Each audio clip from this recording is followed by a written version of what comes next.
من يهده الله فلا مضل له ومن يضلله فلا هادي له وأشهد أن لا إله إلا الله وأشهد أن محمدا عبده ورسوله أما بعد أعوذ بالله من الشيطان الرجيم بسم الله الرحمن الرحيم يا أيتها النفس المطمئنة ارجعي إلى ربك راضية مرضية فادخلي في عبادي وادخلي جنتي صدق الله العظيم.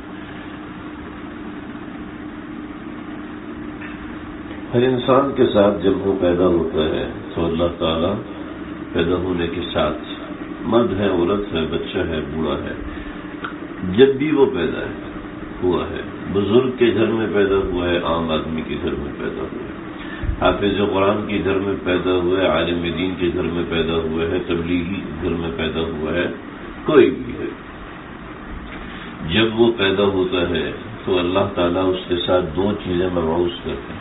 حدیث کا مضمون ہے، قاری طیب صاحب رحمۃ اللہ علیہ نے بڑی تفصیل کے ساتھ اس کو لکھا ہے کہ جب کوئی بچہ پیدا ہوتا ہے تو اس کے ساتھ دو شخصیتیں پیدا ہوتی ہیں. ایک اللہ رب العزت اس کے ساتھ فرشتے کو پیدا فرماتے ہیں، اور دوسرا اس کے ساتھ اللہ تعالیٰ شیطان کو پیدا کرتے ہیں. شیطان اس کے نفس کو ابھارتا ہے گناہ کی طرف، اور فرشتہ اس کے نفس کو ابھارتا ہے نیکی کی طرف.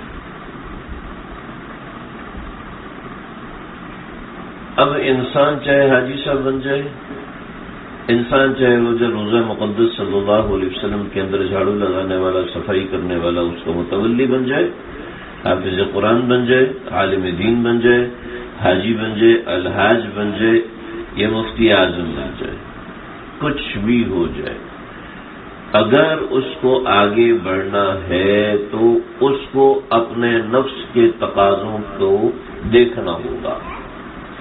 میرے نفس کے تقاضے مجھے کہاں لے کر جا رہے ہیں.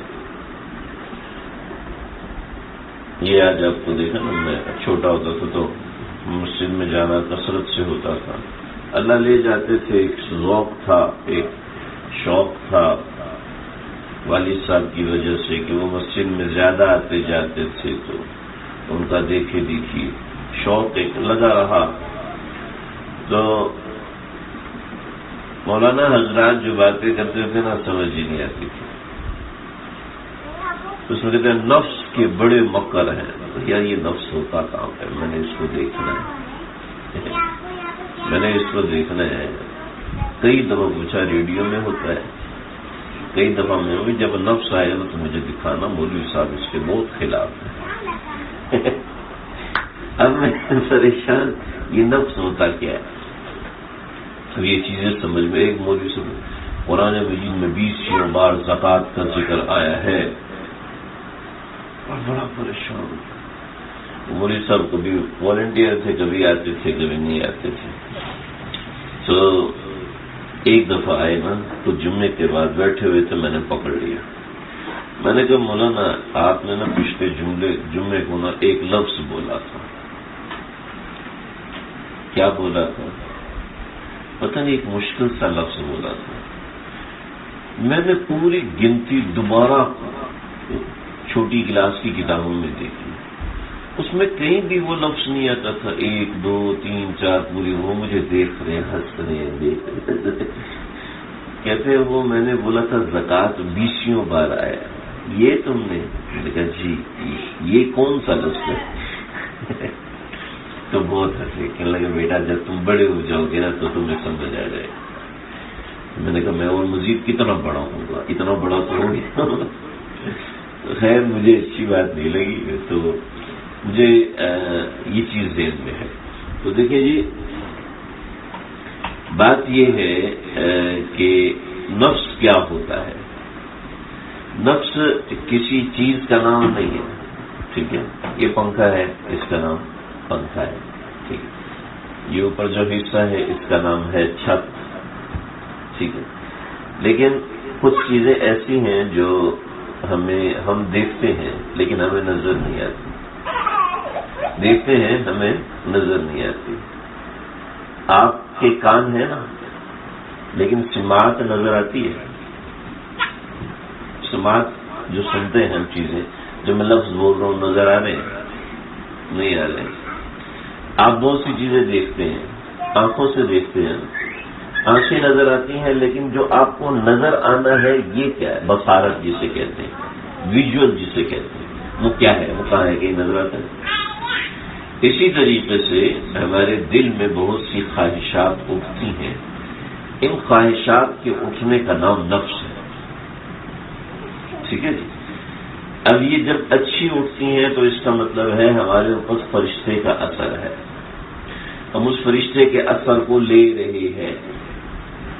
اور جب بری اٹھتی ہیں تو اس کا مطلب ہے ہم شیطان کے اثر کو لے رہے ہیں. اب آپ کچھ بھی بن جائیں، حاجی صاحب بن جائے، حافظ قرآن بن جائے، آپ اب کس چیز کو لے رہے ہیں یہ آپ کے اوپر ڈیپینڈ کرتا ہے.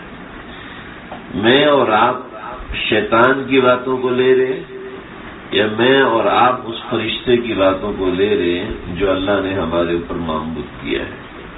اور شیطان ہمیں یہ نہیں کہتا بیٹا یہ گناہ کر، وہ کہتا ہے خوب نمازیں پڑھو، خوب روزے رکھو، زکوٰۃ دو، تلاوت کرو، یہ کرو، یہ کرو، یہ کرو. ٹھیک ہے، لیکن بس تھوڑا سا گناہ کر لیا کرو. تھوڑا سا گناہ کر لو گے تو تمہیں مزہ آ جائے گا، کچھ انٹرٹین ہو جائے گا، اور تمہارا ذوق لگ جائے گا، تمہارا مزاج، تمہارا من، تمہارا جی لگ جائے گا. شیطان ہمیں یہ نہیں کہتا. پھر جب ایک کر لیتے کہتا چلو اس کے ساتھ والا بھی کر لو، پھر اس کے ساتھ والا بھی کر لو، پھر اس کے ساتھ والا بھی کر لو، پھر اس کے ساتھ والا بھی کر لو، اور یوں لگاتا لگاتا لگاتا ہمیں بہلاتا رہتا ہے. ملا علی قاری رحمۃ اللہ علیہ نے لکھا ہے النفس کالطفل الصغیر، جو خواہشات ہوتی ہیں یہ ایسی ہیں جیسے چھوٹا بچہ ہوتا ہے. چھوٹے بچے کو بہلاؤ، اس کو کہو کہ اچھا تیرا گناہ کرنے کا دل، چل پھر ایسا کرتے ہیں کہ 2 نفل پڑھ لیتے ہیں. ایسا کرتے ہیں 2 نفل پڑھ لیے، چل 2 اور پڑھ لیتے ہیں، پھر چلو 2 اور پڑھ لیتے ہیں، پھر چلو 2 اور پڑھ لیتے ہیں. رات میں آنکھ کھلی تو چلو تہجد پڑھ لیتے ہیں. آج سستی ہو رہی ہے کل پڑھیں گے، آج سستی ہو رہی ہے کل سے مسجد جائیں گے، آج جانا ہے اور ابھی جانا ہے، ابھی جانا ہے اور اسی وقت جانا ہے. جب آپ ایک ہمت کریں گے تو اندر سے تسلی اللہ کی طرف سے آئے گی.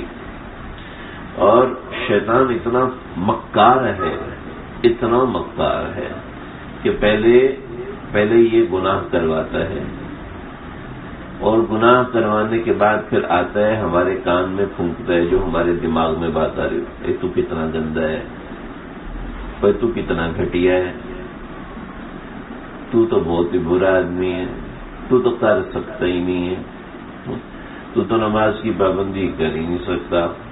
اپنی حالت دیکھی ہے، پچھلے سال بھی تو ایسا تھا، اس سال بھی تو ایسا ہے. کیا کرتا ہے؟ مایوس کرتا ہے.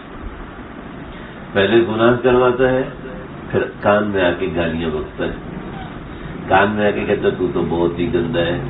اور وہ گندگی اس حد تک پہنچاتا ہے، کہتا ہے یار کوئی ضرورت نہیں نیک مجلس میں جانے کی، تو نیک بن ہی نہیں سکتا. کوئی ضرورت نہیں مسجد میں جانے کی کہ تو نمازی بن ہی نہیں سکتا. کوئی ضرورت نہیں تلاوت کرنے کی، تو کون سا بہت بڑا نیک ہے، تو کون سا ایسا ہے ویسا ہے. اس طرح اس طریقے سے وہ اپنی جنگ لڑتا ہے. آپ علیہ الصلوۃ والسلام نے ہمیں طریقے سکھائے کہ جس طریقے سے تم کو آگے بڑھنا ہے، اس طریقے سے تم نے اپنی زندگی کو سنوارنا ہے، بنانا ہے. اپنی زندگی میں ایک منزل مقرر کریں. ہر جگہ پر، ہر جگہ، ہر وقت، ہر مقام، ہر شخص کو مخلصین کی ضرورت ہوتی ہے. مخلصین، ہمارے دین کو مخلصین، انہ من عبادی المخلصین، انہ من عبادنا المخلصین. مخلص وہ ہوتا ہے جس کے پاس مخلص آتے ہیں. مخلص وہ ہوتا ہے جو مخلصین کا بڑا ہوتا ہے. اور اللہ ان بڑوں کا انتخاب کرتے ہیں جو اخلاص کے ساتھ کام کرتے ہیں. ایک حدیث ہے، اگرچہ وہ ضعیف روایت ہے، بعض حضرات نے اس کو موضوع بھی کہا ہے، لیکن اصل اس میں ضعف ہے، لیکن بڑی زبردست روایت ہے، بڑی بھی ہے. اور مولانا یونس پٹیل صاحب رحمۃ اللہ علیہ جب حیات تھے تو حضرت سے میری بات ہوئی، حضرت خانقاہ امداد اشرفیہ گلشن اقبال میں تھے، تو حضرت نے مدرسے میں بیان فرمایا تھا جس کا طلباء پہ بہت اثر ہوا تھا کہ طلباء عام طور پر کسی کی بات کا اثر نہیں لیتے. یہ حافظ قرآن بن رہے اور مدرسے میں پڑھ رہے ہوتے ہیں، یہ کسی کی بات کا اثر نہیں لیتے، یہ نہیں لیتے کسی کی بات کا اثر، چھوڑ جا رہے ہیں. ہم تو یہ ہے، ہم تو کیونکہ وہ اپنے آئینے سے ہٹتے نہیں ہیں نا، جب اپنے سامنے سے ہٹتے نہیں تو ان کو کوئی دوسرا نظر نہیں آتا. تو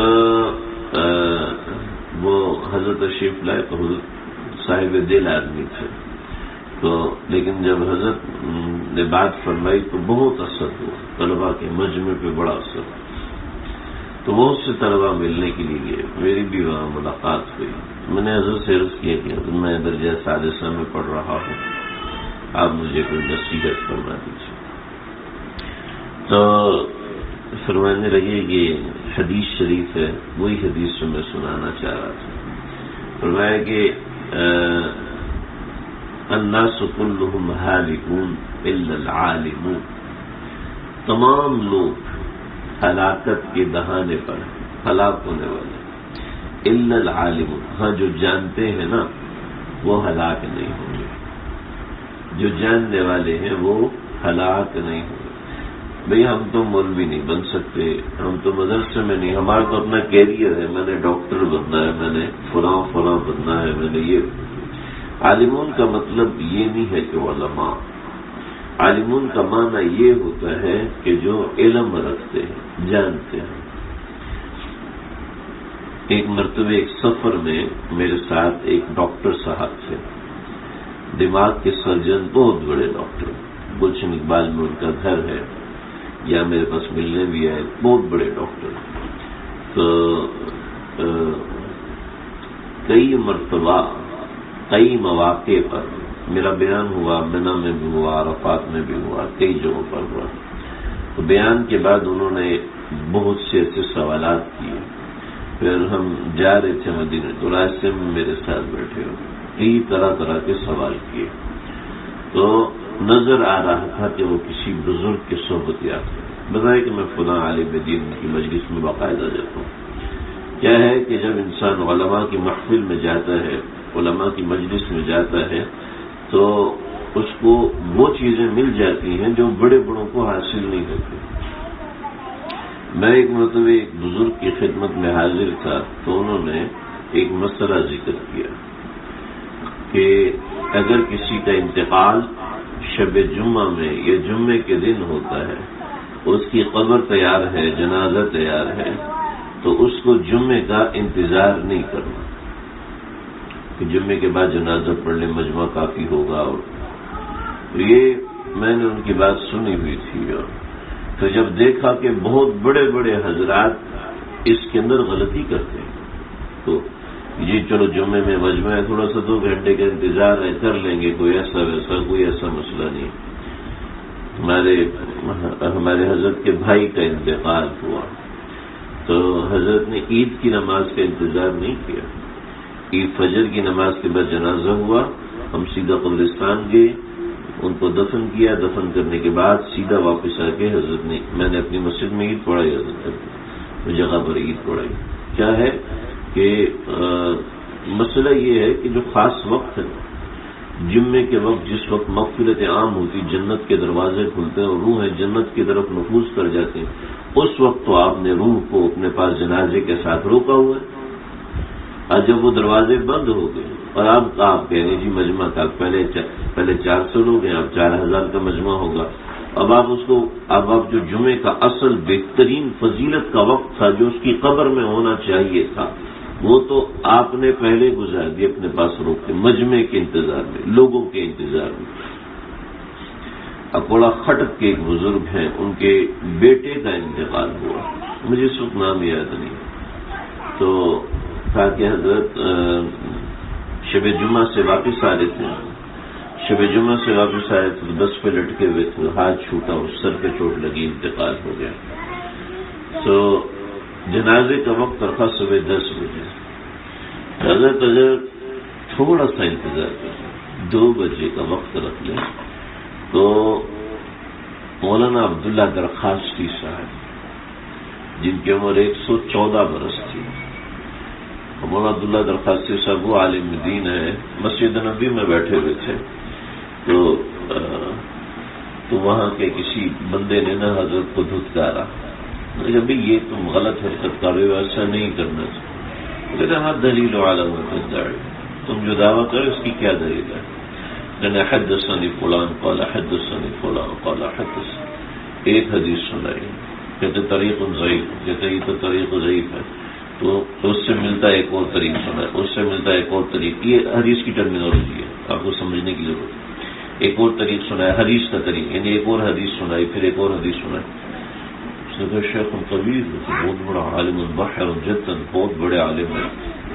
معلوم اچھا اس سے پہلے عرب علماء آئے مولانا عبداللہ درخاستی صاحب کے پاس. انہوں نے کہا آپ ہمیں سند حدیث, بڑی طویل سند تھی, سند حدیث دے دیں اور ایسا کرتے ویسا. تاکہ نہیں استغنا تھا میں کہ جب تک یہ طالب علم بن کے نہیں آئے گی تو میں کیوں دوں. ہمارے بزرگ ایسے کسی سے مرود تو نہیں ہوتے تھے کہ طالب علم بن کے آؤ تو پھر دوں گا. شاہی پوشاکیں پہنے ہوئے آؤ بیٹھے ہوئے اور حدیث دے کے کرے حدیث سناؤ, ایسے دوڑیے دوں. کہ میں عارف الحدیث, مجھے حدیث نہیں آتی, آدموں کو زیادہ آتی. تو وہ کہنے لگے شیخ ہمارے سامنے ڈر گئے, اس کا مطلب ان کو کچھ بھی نہیں آتا. پاکستان, ہندوستان, بنگلہ دیش, ان علماء میں انکساری اور عاجزی اور تواضع بہت زیادہ ہو. یہ دوسرے ملکوں کے علماء میں نہیں ملتا. جہاں تک میری ملاقاتیں ہوئی ہیں, زیادہ میری ملاقاتیں نہیں ہوئی, لیکن جن سے میری بات ہوئی ہے کہ تواضع, عاجزی, انکساری جو بزرگوں کی برکت سے یہاں کے علماء کو ملی ہے وہ دوسری جگہ کے علماء کو نہیں ملتی. بہت کم یہ چیز ہے. من تواضع للہ رفعہ اللہ کا معنی ہی نہیں سمجھ پاتے. تو کیا ہوا, انہوں نے سمجھا کہ ان کو واقعی ایک کچھ نہیں آتا. جب یہ مسئلہ ہوا تو ایک حدیث پہ, دوسری حدیث پہ, تیسری حدیث پہ, چوتھی, پانچویں, چھٹی, 300 حدیث سنائی. وہ بھاگا کہنے لگے بہت بڑا شیخ آیا ہوا ہے جناب, اور لوگوں کو لے کے آؤ. مسجد نبوی میں مجمع لگ گیا. اس زمانے کی بات ہے جب علماء پاکستان کے علماء, ہندوستان کے علماء, ان کے دروس مسجد نبوی میں ہوا کرتے تھے, کثرت سے ہوا کرتے تھے. مولانا ادریس کاندیلوی صاحب رحمۃ اللہ علیہ کے دروس مسجد نبوی میں ہوتے تھے, شہزادے سننے آتے تھے. اللہ اکبر. تو یہ ایسی حدیث کے اوپر نظر, ایسی حدیث کے اوپر پکڑ, ایسی حدیث کے اوپر بصارت کے ساتھ بات فرمائی کہ سارے وہ. پھر جب مولانا عبداللہ درخاستی جاتے تھے تو مولانا عبداللہ درخاستی صاحب آ رہا ہے اور ان کے ساتھ 8,000 علماء ہیں, وہ بھی آئیں گے. اچھا, اور اس کے ساتھ فلاں فلاں فلاں مفتی اعظم پاکستان اس وقت وہیں پہ تھے, وہ بھی آئیں گے. اور یہ تو فرمایا کہ نہیں, میں عبداللہ درخاستی نے ان لوگوں کے لیے اپنے بچے کا وقت ضائع کر دوں, نہ یہ نہیں ہو سکتا مجھ سے.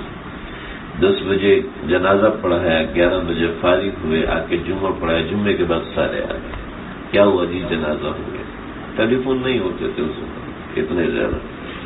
جنازہ ہو گیا اور جنازے کا وقت یہ رکھا تھا, تھوڑی سے مجمع کے ساتھ جنازہ. تو یہ مسئلہ میں نے سنا ہوا تھا, میں نے ذکر کیا. تو میرے سے ایک تعلق والے کسی دوسرے علاقے میں رہتے ہیں, انہوں نے بھی یہی کیا اور کہا کہ ہم نے تو یہی سنا ہے کوئی عالم دین سامنے کھڑا نہیں ہو سکتا. میرا علم تھوڑی ہے, یہ تو میں نے بزرگوں سے سنا تھا, میں نے آگے سنا دیا. تو نیک مجالس کے اندر آنے سے بندے کو جو چیزیں پتہ چلتی ہیں, جو چیزیں معلوم ہوتی ہیں, وہ اتنی مضبوط اور مستحکم ہوتی ہیں, اس کے اوپر عمل اتنا مضبوط اور مستحکم ہوتا ہے جو ایسے کسی طرح ہو نہیں سکتا. تو جب بندہ اپنے آپ کو محتاج بنا کے آتا ہے, یہ شرط ہے, اس میں شرط ہے, انسان اپنے آپ کو محتاج سمجھ کے آئے اور بولنے والا بھی اپنے آپ کو محتاج سمجھ کے بولے. میں قسم اٹھا کے کہہ سکتا ہوں کہ جب کوئی شخص اپنے آپ کو محتاج بنا کے آتا ہے تو اللہ تعالیٰ اس کو بہت کچھ دیتا ہے. جب کوئی شخص محتاج بنا کے نہیں آتا نا تو بیٹھنے کے باوجود بھی وہ کبھی ادھر دیکھتا ہے, کبھی ادھر دیکھتا ہے, اس کا دماغ خالی ہوتا ہے, کبھی وہ سمجھنے کی کوشش نہیں. اسی وجہ سے دیکھا گیا عام طور پر بزرگوں کی اولادیں محروم ہو جاتی ہیں. ضائع ہو جاتی ہیں. وہ دعائیں مانگ مانگ مانگ مانگ اللہ سے مانگ، لیکن چونکہ ان کو خود قدر نہیں ہوتی، خود ناقدری ہوتی ہے، تو ناقدری اور بے تکلفی ہوتی ہے، اس کی وجہ سے وہ ضائع ہو جاتا ہے، اس کی وجہ سے برباد ہو جاتا ہے. شیخ الحدیث رحمۃ اللہ علیہ کے بیٹے مولانا طلحہ صاحب رحمۃ اللہ علیہ ہو گئے، بہت بڑے عالم ہیں، بہت بڑے عالم. دارالعلوم سہارنپور میں حضرت شیخ الحدیث مولانا زکریا صاحب رحمۃ اللہ علیہ بخاری پڑھاتے تھے، اور حدیث میں اتنا بڑا مقام تھا کہ جہاں کہ بذل المجہود نام خلیل احمد سہارنپوری کا ہے، لیکن لکھنے والے شیخ الحدیث مولانا زکریا ہے. انہی کے ساتھ مجمع جمع ہوتا تھا اکابرین. شیخ الحدیث رحمۃ اللہ علیہ جاتے تھے شیخ الہند کے پاس اور سید حسین احمد مدنی رحمۃ اللہ علیہ کے پاس. اب سید حسین احمد مدنی رحمۃ اللہ علیہ کی خانقاہ میں مستقلاً دال پکتی تھی، مستقلاً دال، مستقلاً مطلب کنٹینیوسلی ہر وقت دال ہی پکتی تھی، صبح دوپہر شام پکتی ہی دال تھی، اس کے علاوہ کچھ نہیں. اور شیخ الحدیث رحمۃ اللہ علیہ کی خانقاہ میں ہر وقت مرغی پکتی تھی، نہ بڑا گوشت نہ چھوٹا گوشت، صرف مرغی پکتی تھی. مولانا زکریا صاحب رحمۃ اللہ فضائل اعمال والے. تو جب شیخ الحدیث رحمۃ اللہ علیہ شیخ الہند اور سید حسین احمد مدنی رحمۃ اللہ علیہ کی خانقاہ میں گئے بذل المجہود کی املا کے لیے، تو جب کھانے کا وقت ہوا تو مرغی. حضرت آپ کی خانقاہ میں تو دال پکتی ہے، یہ مرغی کس لیے؟ تو تیرے اور میرے لیے. حضرت تیرے اور میرے لیے کس لیے؟ کیا دال پکتی ہے اس لیے تاکہ طالبین کی اصلاح ہو سکے، تیری میری تو اصلاح ہو نہیں سکتی نا. اللہ ایسی عجیب لوگ سبحان اللہ. تو حضرت شیخ الحدیث مولانا زکریا صاحب رحمۃ اللہ علیہ بہت بڑا نام، اللہ رب العزت نے نوازا، اللہ رب العزت نے کرم فرمایا. شیخ الحدیث رحمۃ اللہ علیہ مولانا انیس صاحب یہ شیخ الحدیث رحمۃ اللہ علیہ کے شاگرد ہیں. صحیح. حالانکہ مولانا طلحہ شیخ الحدیث کے بیٹے اور بڑا نام، ایسا نہیں کہ انہوں نے ناقدری کی، لیکن ایک حاصل کرنے والی چیز بتا رہا ہوں. مولانا انیس صاحب کو ایک خط لکھ کے دیا حضرت شیخ الحدیث رحمۃ اللہ علیہ نے، اور فرمایا کہ جب میرا انتقال ہو جائے نا، جب میرا انتقال ہو جائے تو اس کو پھر کھول،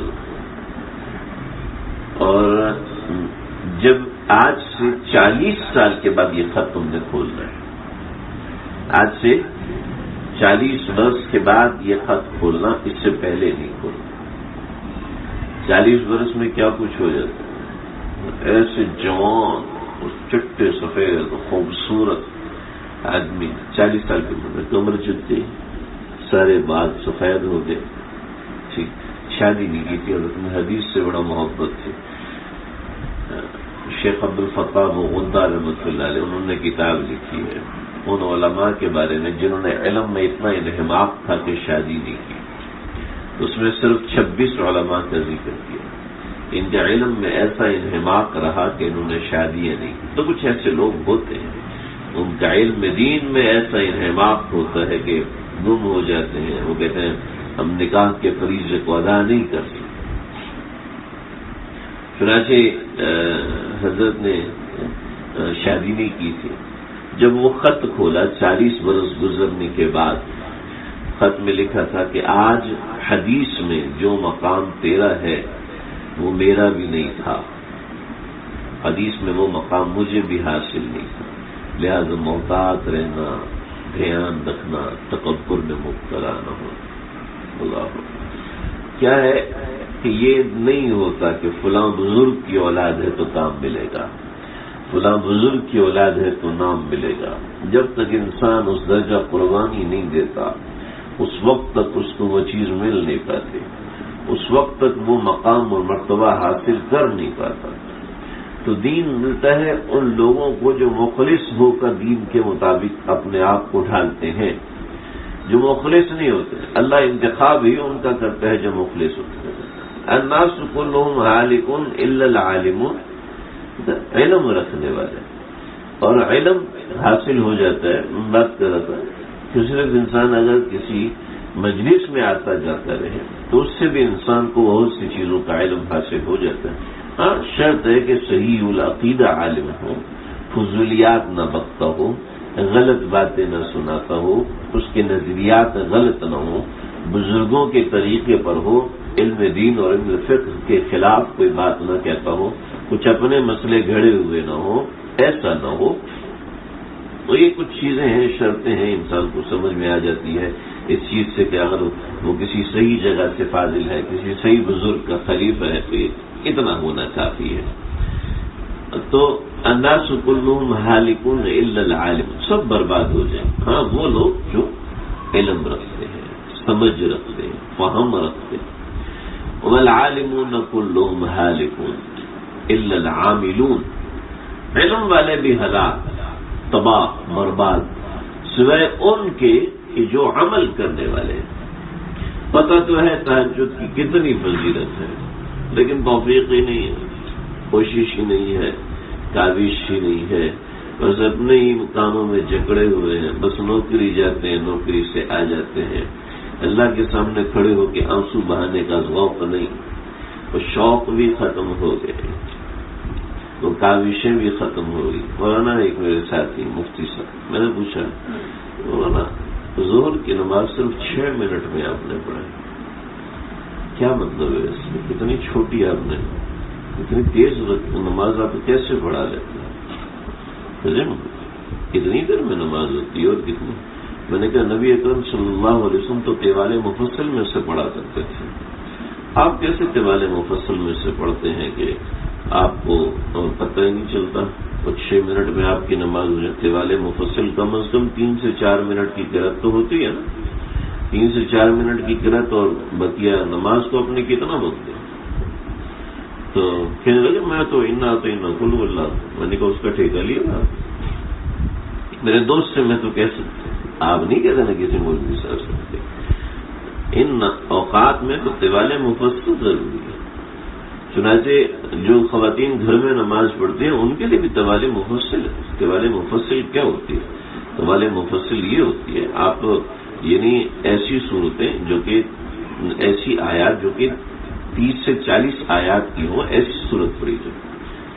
ظہر میں، فجر میں اتنی لمبی قرأت کی جائے جو 30 سے 40 آیات کے بقدر ہو، تو اس کو طوال مفصل کہتے ہیں.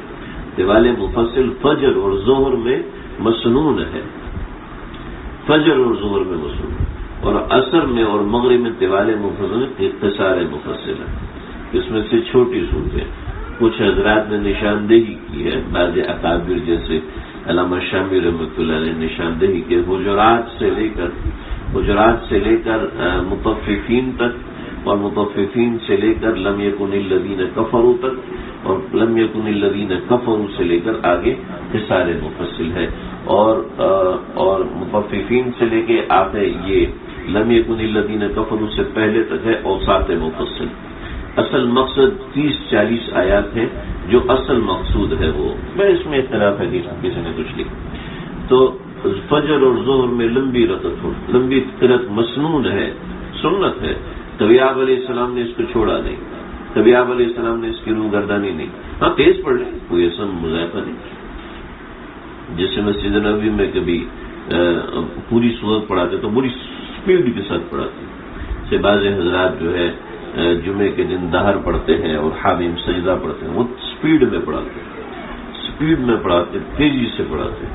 حضرت تھانوی رحمۃ اللہ علیہ کے ہاں طوال مفصل تو ہوتا ہے، لیکن جمعے کے دن الف لام میم سجدہ اور دہر نہیں ہوا کرتی تھی. تو سید حسین احمد مدنی رحمۃ اللہ علیہ تشریف لائے تو دیکھا وہ بورڈ لگا ہوا ہے، تو مسجد میں آ کے لیٹ گئے. فجر تہجد کا وقت ہوا، سب اٹھے تو دیکھا مسافر ہیں. پوچھا کہ کون ہے؟ کہ جی دیوبند سے آیا. حضرت تھانوی کو پتہ چلا تو ناراض ہوئے، بھی حضرت آپ میرے ہم سبق ہیں، میرے استاد کے بیٹے ہیں، آپ کا یہ جاب کا بورڈ لگا، اس میں میری کوئی جگہ نہیں تھی. حضرت یہ بورڈ طالبین کے لیے ہے، خواص کے لیے بورڈ نہیں. پھر فجر کا وقت ہوا تو حضرت آپ آگے کھڑے ہو، تو ظاہر بات ہے لائٹنگ تو ہوتی نہیں، تو چراغ ہوتے تھے. تو الف لام میم سجدہ پڑھی تو درمیان میں آیت سجدہ ہی تو نے کہا اللہ اکبر، پیچھے لوگوں نے سمجھا رکوع کیا ہے، جمعے کا دن تھا، انہوں نے سمجھا رکوع کیا ہے، یہ سجدے میں گئے، جب سجدے سے اٹھے تو پہلی صف والوں کو تو پتا تھا، پیچھے والے اندھیرا تھا نہیں پتا چلا، تو شور سا مچا، مسجد کے اندر تھوڑی بے ہنگمی ہوئی، پریشانی ہوئی، تو کچھ لوگوں نے حضرت تھانوی رحمۃ اللہ علیہ کے متعلق ایک ایسے مولوی صاحب ہیں، انہوں نے ہماری نماز خراب کرا دی، ہماری جماعت خراب کرا دی، تو حضرت تھانوی رحمۃ اللہ علیہ نے فرمایا کہ تم میری خانقاہ سے نکل جاؤ، تمہیں علماء سے بات کرنے کی تمیز نہیں، اور جب تک سید حسین احمد مدنی لکھ کر نہیں دیتے اس وقت تک میری خانقاہ میں آنا نہیں۔ چنانچہ وہ گئے، دیوبند گئے، سید حسین احمد مدنی رحمۃ اللہ علیہ سے لکھوایا معافی نامہ لکھا، اور اس کے اوپر حضرت نے کہا کہ میں نے ان کو معاف کر دیا ہے، آپ ان کو اپنے فیض سے محروم نہ کریں۔ پھر حضرت نے دوبارہ بیعت میں داخل کیا۔ تو ایسا نہیں کہ کسی بھی عالم دین کو ٹھوکم کسی وجہ سے کبھی ہوتا ہے، سے بعض بوڑھے حضرات ہوتے ہیں جو لمبا رکوع نہیں کر سکتے، بعض بوڑھے حضرات ہوتے ہیں جو زیادہ دیر کھڑے نہیں ہو سکتے، کسی نے عذر بتایا ہوتا ہے جی میرا گیس کا پرابلم ہے، اگر نماز مختصر پڑھا دے تو بڑی نوازش ہوگی، تو ٹھیک ہے، لیکن ہر ایک کو تولنا شروع کر دینا یہ نہیں۔ ہاں میں تو میرا اپنے ساتھی سے میں نے اس لیے پوچھ لیا، ایسا نہیں آپ کو شرم نہیں، وہ آپ خود سے 2 سوال پوچھ لیں گے، ہم پھنس جائیں گے۔ تو میں اپنے حساب سے بتاؤں کہ جب ہم پڑھیں تو اپنی نماز کو تو تھوڑا طویل کریں، اگر ذوق نہیں ہے، شوق نہیں ہے عبادت کا، تو یقین کرنا یہ دعویٰ محض ہے، فضول دعویٰ ہے کہ جی ہمیں اللہ سے محبت ہے، ہم نے اللہ سے تعلق بنانا ہے، ہم اس کے لیے خانقاہوں میں جاتے ہیں، اس کے لیے میں نے فلاں بزرگ کی صحبت ہے۔ اگر اللہ کے سامنے کھڑے ہونے کا شوق پیدا نہیں ہوا تو لگائے چکر کعبے کے، لگائے چکر مسجد نبوی کے، یہ دھوکے میں ہے، سچ کہہ رہا ہوں دھوکے میں، بس صرف شوق ہے گھومنے کا، شوق نہیں ہے، ذوق ہی نہیں ہے عبادت کا، عبادت کے ذوق کے بغیر قرب الہی کیسے ہوگا؟ سب سے زیادہ قرب تو سجدے میں ملتا ہے، اور یہ خود سجدے سے بیزار ہے، بیزار ہے لمبے سجدوں سے، بیزار ہے لمبے قیام سے، بیزار ہے اللہ کے سامنے سے رونے سے، بیزار ہوا پڑا ہے۔ اس میں وہ ذائقہ، اس میں وہ لذت ہے جو کسی چیز میں نہیں ہے، جو دنیاوی لذت نہیں ہے، اس میں ایک قربی لذت ہے۔ اگر وہ حاصل یہ نفلوں سے ہم ایسے بھاگتے ہیں جیسے ان کا وجود ہی نہیں، ٹھیک ہے نفل فرض نہیں ہے، واجب نہیں ہے، لازم نہیں، لیکن اس سے وجود ہی نہیں، تو الا العالم عاملون، عمل کرنے والے۔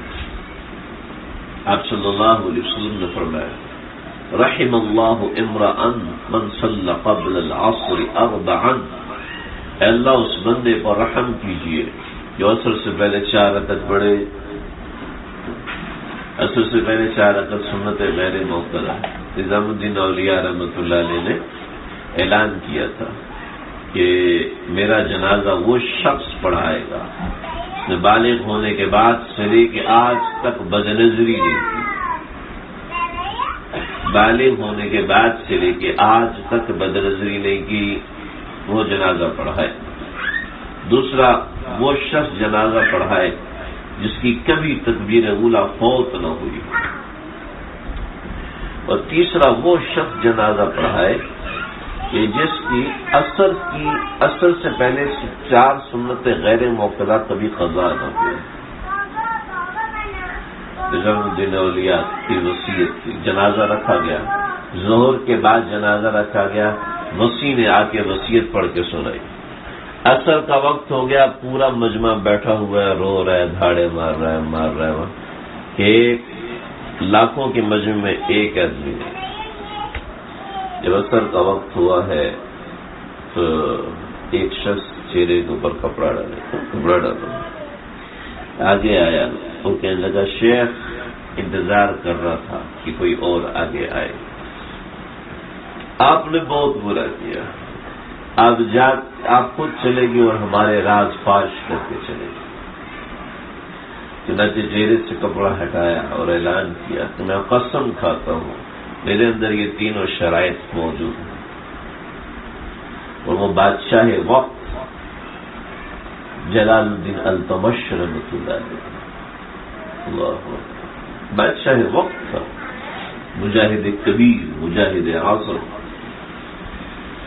اللہ عصر کی 4 سنت رحمہ اللہ کے نبی کہہ رہے اے اللہ کے نبی کی دعا مل رہی ہے۔ مولانا شاہ کی مرتضی صاحب رحمۃ اللہ نے بڑا خوبصورت بیان فرما رہے تھے، فرمایا کہ جو چاہتا ہے پیغمبر صلی اللہ علیہ وسلم کی دعا اس کو مل جائے، وہ عصر سے پہلے کی 4 سنتوں کا اہتمام کرے۔ رحم اللہ امرأن، اے اللہ اس بندے پہ رحم کیجئے، من صلی قبل العصر 4، جو عصر سے پہلے 4 رکعت پڑھ لیا کرے۔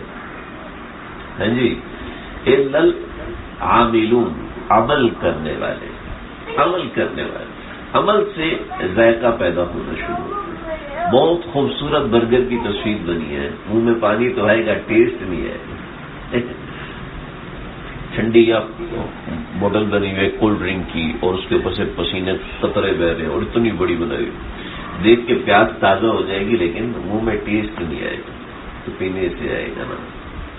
ان اعمال میں ذائقہ ہے، یہ نظر نہیں آتا، صرف سننے سے سمجھ نہیں آتا۔ جب انسان کرتا ہے نا تو یقین کرنا اس کا وہ ٹیسٹ ہے۔ ایک مرتبہ امام محمد رحمۃ اللہ علیہ، امام محمد زندگی بھر جب سے طالب علم بنے تھے، یعنی امام محمد رحمۃ اللہ علیہ کی داڑھی نہیں آئی تھی، ہلکی سی جیسے آپ کی ہے، آپ کا بیٹا ہلکی مچھے تھی، داڑھی نہیں آئی تھی، اس وقت سے امام ابو حنیفہ کے پاس تھے۔ امام محمد اس عمر سے لے کر فوت ہونے کی رات تک رات کو نہیں سوئے، ٹھیک ہے، رات کو نہیں سوتے۔ کسی نے کہا حضرت آپ رات کو کیوں نہیں سوتے؟ تو فرمانے لگے لوگ اس لیے سوتے ہیں کہ ان کو پتہ ہے کہ محمد جاگ رہا ہے، کہ ان کے مسائل حل کرنے والا، ان کو شرعی رہنمائی دینے والا جاگ رہا ہے، لوگ اس لیے سوتے ہیں۔ تو ایک دن جوش میں آئے، مجھے علامہ زید القوسری رحمۃ اللہ علیہ کی ایک کتاب ہے، امام محمد امام ابو یوسف کے کچھ اختلافات تھے اس میں انہوں نے لکھا ہے، مجھے ایگزیکٹ الفاظ یاد نہیں کہ ایک دن انہوں نے نا جوش سے اپنی قمیض اٹھا کے پھینک دی، تو لوگ کیا جانے، وہ لوگ جو کہ اپنی بیویوں کے ساتھ بستر پہ مزے سے لیٹے ہوئے ہیں، سوئے ہوئے، وہ کیا جانے کہ محمد کو ان چیزوں میں کتنا مزہ آتا ہے، ان کو خبر نہیں ہو سکتی کہ اس ذوق میں کتنا بڑا ذائقہ ہے، وہ سوچ بھی نہیں سکتے۔ کیوں امام ابو حنیفہ 40 سال تک چھت پہ کھڑے ہو کے عبادت کرتے رہے؟ کیوں حسن بصری رحمۃ اللہ علیہ 50 سال تک چھت پہ کھڑے ہو کے عبادت کرتے رہے؟ جی بس گناہ چھوڑو، صرف گناہ چھوڑو، تقوی اختیار کرو اور کافی ہے، یعنی عبادت تو کرنی ہے ہی نہیں، صرف گناہ چھوڑو۔ نہیں کوئی دنیا کا بہت بڑا شیف ہے، بہت بڑا شیف، وہ پیاز کاٹ دے چھری کے بغیر، کوئی کر سکتا ہے؟ چھری کے بغیر پیاز نہیں کٹتا، پھاڑ تو دے گا، توڑ تو دے گا، چھری کے بغیر کٹے گا نہیں۔ یہ اعمال چھری ہیں گناہوں کے خلاف، گناہوں کو کاٹ کے رکھ دیتے ہیں۔ ہاں پابندی سے کی جائے، کسی بزرگ کی تربیت میں کیے جائے، پھر اس سے اصل تقوی حاصل ہوتا ہے۔ اس سے تو الا العاملون، عمل کرنے والے، العاملون كلهم هالكون الا المخلصون، عمل کرنے والے بھی ہو جاتے ہیں، لیکن اس سے اوپر درجہ ہے اخلاص، اوپر درجہ اخلاص ہے، اور یہ اخلاص ایسی چیز ہے نا، یہ چیز انسان زندگی بھر تلاش کرتا ہے، زندگی بھر کا۔ استاد محترم نے ایک بات فرما رہے تھے، قسم خدا کی، قسم خدا کی، ہمیں نہ عبادت کرنی آئی ہے نہ دعائیں مانگنی آئی، عبادت کرنی بھی نہیں آئی، دعائیں مانگنی بھی نہیں آئی۔ کا وجہ یہ ہے کہ حسین احمد مدنی چلا گیا، فلاں فلاں بہت سے بزرگوں کا نام لیا، وہ ذوق میں تھے، لے میں بولتے جا رہے تھے، فلاں چلا گیا اور چابی بھی ساتھ لے گیا۔ ان چیزوں کی، عبادات کی اور دعاؤں کی ایک چابی ہے، اور وہ چابی ہے اخلاص۔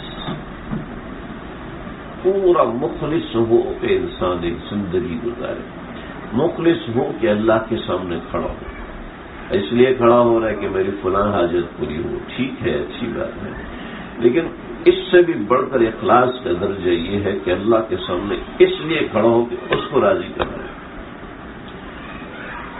صرف اے اللہ، صرف آج اس لیے کھڑا ہوں کہ تو راضی ہو جائے، اور کوئی غرض نہیں میری تیرے سامنے کھڑا ہونے کی، اور کوئی حاجت نہیں ہے میری آپ کے سامنے. میرے مسئلے پھنسے ہوئے ہیں، مجھے رزق کی تنگی ہے، مجھے بچوں کی پریشانی ہے، مجھے فلاں فلاں فلاں فلاں. یا اللہ میں ابھی جو کھڑا ہوں صرف آپ کو خوش کرنے کے لیے کھڑا ہو رہا ہوں. پھر عبادت میں نقص نظر آئے گا، اللہ کو خوش کرنے کے لیے یہ تو کافی نہیں ہے. پھر اور پھر اور پھر اور پھر. ایک صاحب، ایک عالم دین مجھے ملے، بہت گھبرائے ہوئے، پریشان کا عمرہ کرنے کا ارادہ کیا تھا آپ صلی اللہ علیہ وسلم کی طرف سے، لیکن میں کس منہ سے عمرہ کروں، مجھے تو سمجھ میں نہیں آیا. میں نے کہا بسم اللہ کرو، تھوڑی سی ہمت دی، چلے گئے. پھر آ کے اور پریشان، تو میرے عمرے میں تو اتنی خامیاں، یہ کیسے پیش کروں، یہ جب جائے گا تو اللہ کے نبی کو ناراض ہوگا، اور ایسا اور ایسا اور ایسا اور ایسا. جب اپنے اعمال میں کمیاں نظر آنے لگتی ہے نا، تو سمجھ لینا اخلاص پیدا ہونا شروع ہو گیا. جب اپنے اعمال پہ ناز ہونے لگتا ہے تو اخلاص غائب، 0/0. یعنی اخلاص ایسی چیز ہے، اگر یہ نہیں ہے تو عبادت 0 سے ضرب کھا جائے گی، عبادت سب 0 ہو جائے، اس میں کوئی وزن نہیں رہے. عبادت رہے گی، لیکن جیسے جیسے اخلاص پیدا ہوگا ویسے ویسے ڈر پیدا ہوگا، ویسے ویسے گھبراہٹ ہوگی، ہائے صحیح کیا کہ نہیں کیا، صحیح کیا یا نہیں کیا. اللہ. سید حسین احمد مدنی رحمۃ اللہ علیہ، شیخ الہند رحمۃ اللہ علیہ، یہ بڑے ہیں، حسین احمد مدنی ان کے چھوٹے ہیں. تو شیخ الہند رحمۃ اللہ علیہ، مولانا قاسم نانوتوی رحمۃ اللہ علیہ، یہ ایک زمانے کے ہیں. تو شیخ الہند رحمۃ اللہ علیہ یہ ایک دفعہ ان کے اوپر کسی نے کفر کا فتویٰ لگایا. تو یہ ان کو پتہ چلا کہ جن صاحب نے فتویٰ لگایا ان کی مسجد قریب میں ہے اور کچھ فاصلے پر ہے. تو کچھ ساتھیوں کو لیا اور پیدل چلتے چلتے چلتے 3-4 کلومیٹر کا فاصلہ تھا. فجر کی نماز ان کی مسجد میں پڑھی. تو نماز پڑھائی، فجر میں تو اندھیرا ہوتا ہے، دیکھا نہیں. جب سلام پھیرا تو دیکھا کوئی بڑی بزرگ شخصیت ہے، تو دل خود بخود کھینچا. لیکن لوگ تو پہچانتے تھے. جب لوگوں نے پہچانا تو سارے جمع ہو گئے حضرت کے پاس. تو پتہ چلا، کہنے لگے اچھا یہ ہے شیخ الہند رحمۃ اللہ علیہ، محمود الحسن گنگوہی. جی اب میں نے تو ان کے بارے میں کفر کا فتویٰ دیا. تو گئے اور جا کے ملے، حضرت آپ شیخ الہند یہ، جی میں یہ محمود الحسن. جی حضرت میں معافی چاہتا ہوں، میں نے تو آپ کے کفر کا فتویٰ دیا اور آپ میرے پیچھے آ کے نماز پڑھ رہے ہیں. مجھے حیرت ہوئی آپ کی بات کی. فرمایا کہ دیکھو بیٹا، بات یہ ہے کہ تمہارے ذمہ لازم تھا میرے اوپر کفر کا فتویٰ لگانا، کیونکہ تمہارا ایمان یہ کہہ رہا تھا کہ جو بندہ ایسی بات کرے وہ مسلمان نہیں ہو سکتا. اب تم نے یہ نہیں دیکھا کہ سامنے والا شیخ الہند ہے یا قاسم نانوتوی ہے، کوئی بڑا ہے یا کوئی چھوٹا ہے. یہ تمہارا اخلاص ہے اور تم نے اپنے اخلاص کے مطابق کام کیا، یہ تمہارا فرض تھا. لیکن اس کے ساتھ ایک فرض اور بھی تھا، وہ یہ کہ تم تحقیق کرتے کہ میں نے واقعتاً یہ بات کہی بھی ہے یا نہیں کہی. تو شیخ الہند رحمۃ اللہ علیہ کے اوپر اس طرح کے بہت سے فتوے لگے. تو ایک مرتبہ ایسے ہوا کہ شیخ الہند رحمۃ اللہ علیہ تقریر کر رہے، حضرت تھانوی ان کے شاگردوں میں، اسی طریقے سے حاجی امداد اللہ مہاجر مکی ان کے ہم عصر میں سے، یہ مولانا اصغر گونڈوی اور سید حسین احمد مدنی اور یہ سب حضرات وہاں موجود ہیں اور حضرت کی تقریر ہو رہی. تو جن لوگوں نے شیخ الہند رحمۃ اللہ علیہ کے اوپر کفر کا فتویٰ لگایا تھا، وہ لوگ آئے اور سامنے بیٹھ گئے. تو تو شیخ الہند رحمۃ اللہ علیہ کو موقع مل گیا کہ آج میں صفائی بیان کروں، بتاؤں کہ تم لوگ جو کفر کا فتویٰ لگاتے ہو وہ کتنا غلط ہے، لیکن نہیں، حضرت نے اسی وقت بیان ختم کیا۔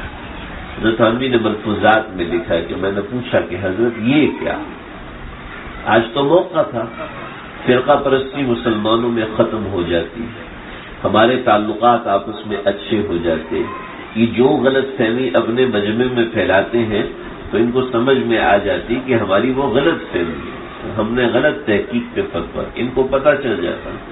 فرمایا کہ میرے دل میں بھی آیا تھا، لیکن پھر بیان دوسرے کا دل صاف کرنے کے لیے ہو جاتا، اللہ کے لیے نہ ہوتا۔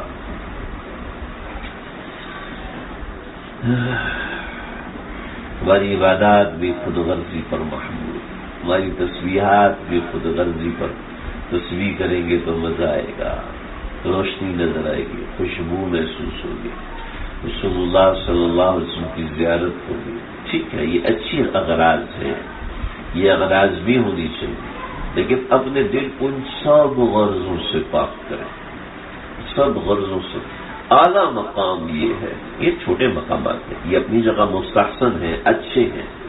وہی سیدنا ابراہیم علیہ السلام، دائیں جبریل دائیں میکائیل، اجازت دیجیے بارش کرو، اجازت دیجیے بارش کرو، کہ نہیں میری طرف سے اجازت نہیں ہے، کہ آپ اللہ سے دعا تو کریں کہ بارش ہو جائے، یہ آگ بجھ جائے۔ جس کے لیے پھینکا جا رہا ہوں وہ دیکھ رہا ہے نا کہ نہیں دیکھ رہا؟ اب دیکھ رہا ہے، تو اس کے علم میں ہے، کہ اس کے علم میں ہے، جب اس کے علم میں ہے تو حسبی اللہ، میرے لیے کافی ہے اللہ، حسبی کافی ہے اللہ میرے لیے، تیری امداد کی کوئی ضرورت نہیں، تیری دعا کی کوئی ضرورت نہیں، تیرے سمجھانے کی کوئی ضرورت نہیں، وہ اللہ جب ہے میرے ساتھ تو مجھے کافی ہے، مجھے اس کے علاوہ کچھ اور نہیں چاہیے۔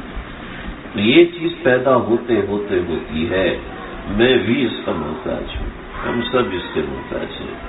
نہ کسی کے لیے عبادت کو صرف اللہ کے لیے کرو، صرف اللہ کو راضی کرنے کے لیے ذکر کریں، صرف اللہ کو راضی کرنے کے لیے حلال کمائی کمائیں، صرف اللہ کو راضی کے لیے اپنے اعمال کے اوپر کوشش کریں۔ اللہ تعالیٰ مجھے آپ ہم سب کو سمجھنے کی توفیق عطا فرمائے۔ واقع دعوانا الحمدللہ۔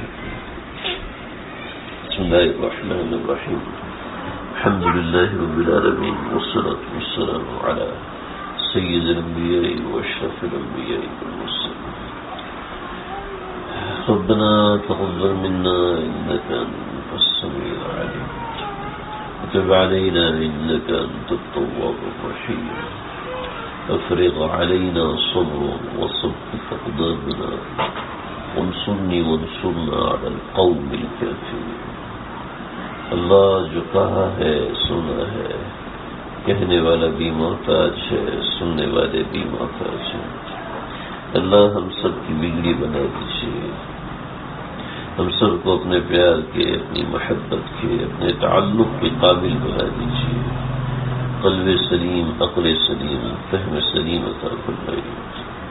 اے اللہ ہمارا ملک اس وقت سیلاب کی مصیبت سے دوچار ہے۔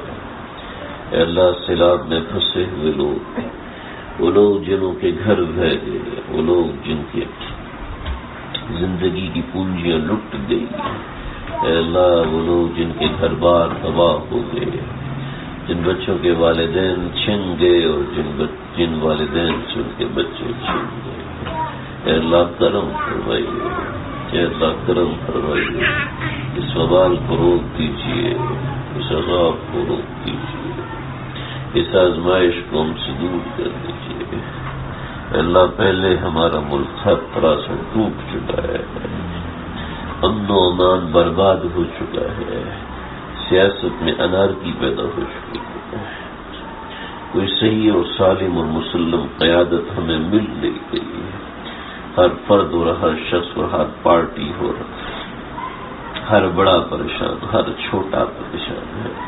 اے اللہ آپ کرم فرمائیے، اے اللہ آپ کرم فرمائیے، اے اللہ آپ کرم فرمائیے۔